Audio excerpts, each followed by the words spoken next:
G'day. Is it harder to track in the jungle or in open country?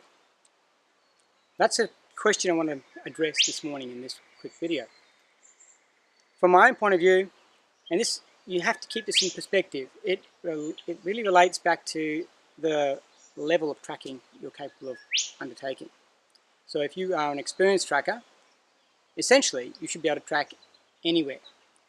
You're always going to be tracking more efficiently in your own backyard, where you are most familiar with the way the terrain, the substrate, the environment, the moisture levels all impact on the external environment. You're also going to be more tuned in to the wilderness and the creatures within it. So it really depends on what your background is. But whether one area is better than the other is almost arbitrary. In terms of, people often tell me, and have asked me this question from a professional point of view. We do search and rescue tracking in a very, very thick bush area. Basically subtropical rainforest. And I've responded with, great, what's the problem?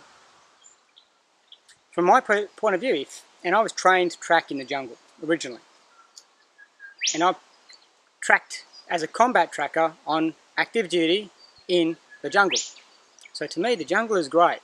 It gives me a lot more protection as a tracker from a tactical point of view, but more importantly, it provides the palette for a lot of mess to be made by the target I'm pursuing.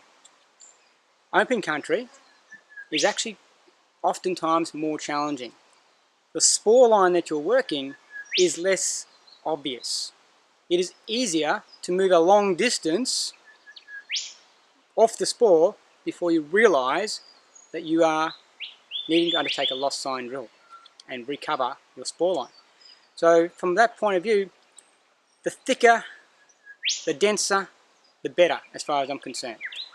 People don't move as far, the distances are shorter, and while they can be laying very close to you when you approach them, you still have the added advantage of being able to see the story that they've left behind far more clearly.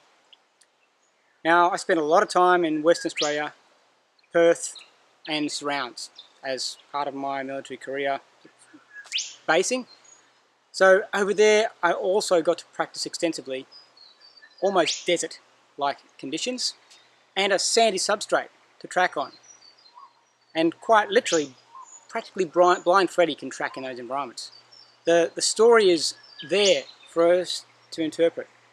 As long as you remain consistent and disciplined with your spore line follow-up, you can actually track someone very quickly over a long distance because it's a nice, clear, continuous line of spore. Whereas in rainforest or jungle, step around one branch and you've got a whole new view to look at, and you're looking at it and going, wow, I can't see anything, where did it go? It's just about discipline, constant training, constant dirt time, so you are able to discern the smallest pieces of baseline disturbance. Irrespective of whether you're in desert country or the jungle, those two rules remain consistent. You have to be able to be consistently able to detect disturbance. Otherwise, you're not tracking. Right, so that's just something to think of.